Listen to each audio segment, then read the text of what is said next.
ખેરાલુ શહેરમાં થયેલ હત્યા મામલે ઇન્ચાર્જ એસપીએ ઘટના સંબંધી માહિતી આપી છે।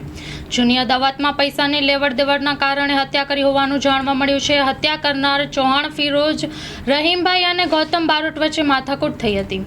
આવો જોઈએ આનો વિસ્તૃત અહેવાલ અને સ્ટોરી બાય જીગર મેવાડા ખેરાલુ। જિલ્લાના ખેરાલુ શહેરમાં ગઈકાલે દેસાઈ વાડો છે એની સામે જ એક ખૂનની ઘટના બનેલી છે, જેમાં જે ભોગ બનનાર છે તેનું નામ છે ગૌતમભાઈ ભાઈલાલભાઈ બારોટ, જેઓ ખેરાલુ શહેરમાં બારોટવાસના વતની છે।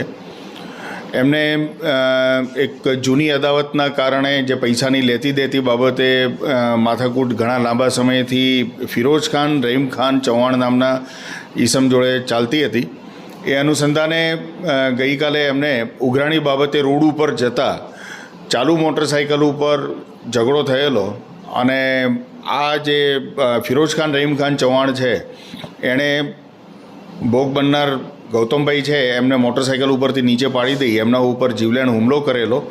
એ જીવલેણ હુમલામાં છરીથી એમને જે ગળાના ભાગે ઘા મારેલા, સારવાર માટે એમને વડનગર સિવિલ હોસ્પિટલ ખાતે ખસેડવામાં આવેલા, જ્યાં આગળ ફરજ પરના ડૉક્ટરશ્રીએ એમને મૃત જાહેર કરેલા છે।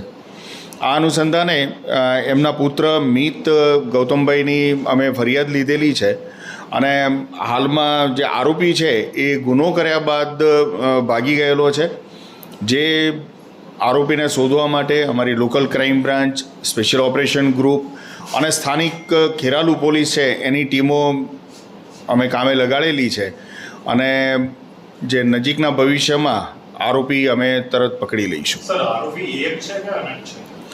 હાલમાં પ્રાથમિક જે ફરિયાદીએ અમને ફરિયાદ હકીકત જણાવેલી છે એ ફરિયાદ હકીકત મુજબ અત્યારે હાલમાં એક જ આરોપી પ્રસ્થાપિત થયેલો છે। તપાસ દરમિયાન જો કોઈ અમને બીજી કોઈ આગળ વિગત મળશે અને બીજા કોઈ પણ વ્યક્તિઓની કોઈ સંડોવણી હશે તો એ દિશામાં પણ અમે તપાસ કરી એમને પણ ધરપકડ કરવાની કાર્યવાહી હાથ ધરીશું। અમે કોઈ પણ વ્યક્તિની અટકાયત કરેલી નથી। આમાં પુત્રની એક આરોપીની જે મુખ્ય આરોપી જે છે અમારો આનો જે ફરિયાદમાં જણાવેલો છે એની પૂછપરછ માટે એમના પરિવારના સદસ્યોની અમે ફક્ત પૂછપરછ કરેલી છે। પુત્રની કે અન્ય પરિવારજનોની કોઈની પણ આ ગુનાના કામે સંડોવણી અમને જણાઈ આવેલી નથી, પણ મુખ્ય આરોપી જે ફિરોજ ખાન જે હાલ નાસ્તો ભરતો છે એની તપાસ માટે અમે એમની પૂછપરછ જ કરેલી છે।